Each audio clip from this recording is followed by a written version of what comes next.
When a couple of years ago, Laura and I decided to tackle 365 activities in 365 days all over New Zealand, we didn't realize how much driving that will be and how epic the driving will be. And today is one of those days. We are going to be driving along the Surf Highway 45, which is one of the most stunning highway you will ever see in your life. We're going to stop a lot of time along the way, we're going to check out a lot of places, and I hope you're going to enjoy the video. At the end of this story though, we're going to catch back up together and I'm going to answer all the questions that we received the first time that we published this story, which is going to be pretty awesome, so see you then.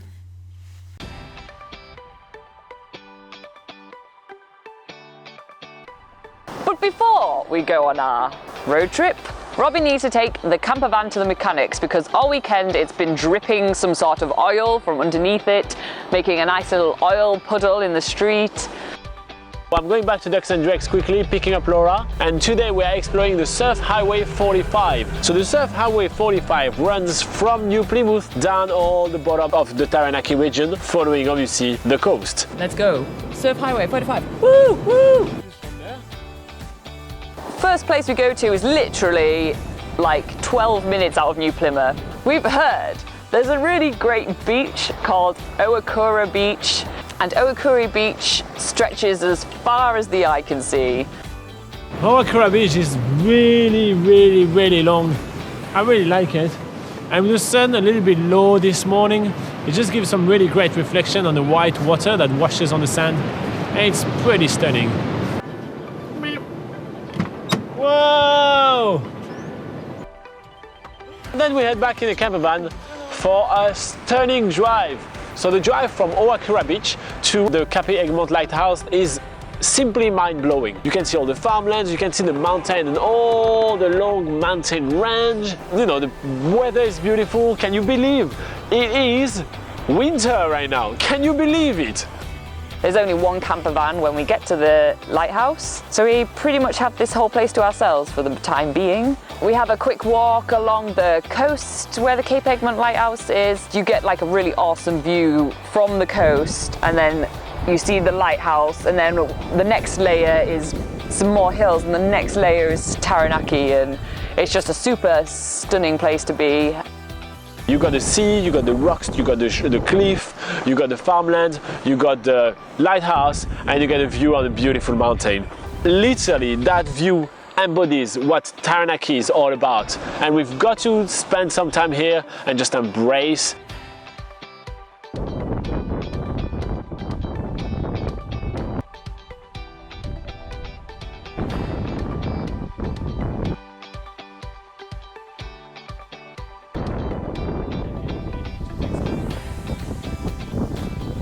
The lighthouse was pretty, the view was beautiful. We spent, in my opinion, not enough time there because I would have really liked to actually see the sunset or the sunrise from there. Sadly, there's not a campsite here, so you can't stay overnight, but I mean, it's worth driving really early in the morning, and we may do that later on. But we have to get back on the road and make our way back to New Plymouth, but not without seeing a few more sites along the way. Now, if you go on backpackerguide.nz, we have a handy little article, 15 places to stop at on Taranaki's Surf Highway 45. So I've been using this article all day. I knew there was a shipwreck here. Shipwrecks are cool. We don't actually get a chance to see many like remains of historical sites or anything in New Zealand. It's a young country because it was populated much later in the life of the world compared to other countries. So this is like a really cool and unique thing to go see. So I was planning to have a nice little walk on the beach with Laura, but she saw a few surfers, which she considers as wildlife. She ran over there to try to take pictures of them. So I was left behind packing all the gears and carried them back to her. Because that's fair, right?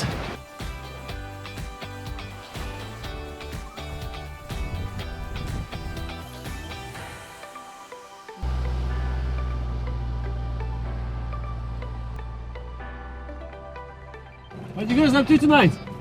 Want to go for a party? We have one more historical site we want to see on the Surf Highway today. So back to the camper van and drive to a place called Koru Pa. We are going to Koru Pa, which is a historic place where there used to be a fortified village from the Maori.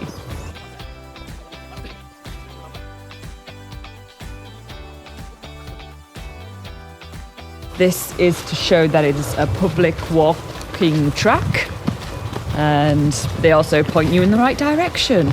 Thank you, Laura, for that insight on public walking rides. You can also find a full article on public walking rides on backpackerguide.nz. Just use the search bar on the top right corner and type public walking rides, and you'll find the article just like that. So we are on our way to a historic reserve, a Maori Pa site, which is basically the remains of where a fortified Maori village used to stand. We get to the entrance of Koru Pa and there's an archway which is carved with Maori carvings and also has a big information board to show you an artist's impression of what this Pa site may have looked like, along with some information about Koru Pa. And one thing to note is that Koru Pa is one of the oldest Pa sites in New Zealand. It was established in the 1300s. The walk through the forest is very short until we arrive to the first remains of the Koru Pa. A slight rectangular scoop before you is all that remains of a small house or whare puni. Near its centre is a rectangle of stones placed on edge, in which embers and hot stones from the outside fire would have brought in and placed in the fireplace. Would have been brought in. Pakai ahi. The house and fireplace is a traditional form. It seems like a few pieces of rock, but you get great explanation on the signage that is displayed around, and you also can feel the atmosphere. It feels different in this forest. You can feel a presence and an ambience, and it's really, really, really unique. He's leaving me behind. No, I feel like I'm running so slowly. Come back. Come back. Oh my god. This is ridiculous. Stop.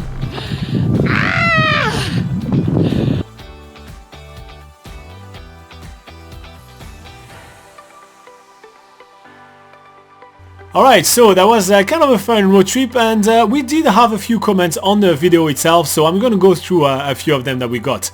The first one was from Bharat, and Bharat was asking if there was anything else than surfing to do alongside the Surf Highway 45. Well, yes, I invite you to watch the video again and you'll see that we haven't done much surfing, but we checked out quite a lot of fun places. So yes, the Surf Highway 45 is known because there is a lot of really famous surf spots there. New Plymouth is kind of like a surf hotspot, and then you drive yourself out of the city and you go surfing all around the place. But there are more than just that to do along the Surf Highway, which is quite a cool thing to do.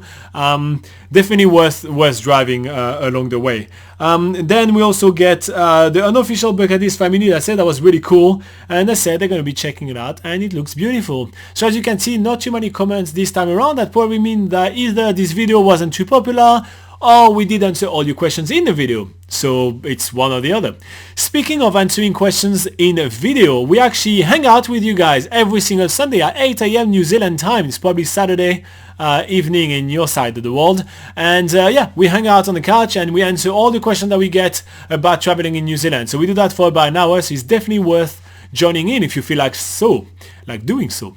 You can also check out NZPocketGuide.com, which is the Bible of traveling in New Zealand. Thousands of articles for free, all up to date, written by Laura and I. All our knowledge of New Zealand is dumped right here for free for you guys. And finally, if you have any questions that we're not answering, or yeah, you can't be bothered looking for the answer, it's all good. Just put it in the comment of this video and we'll get right to it.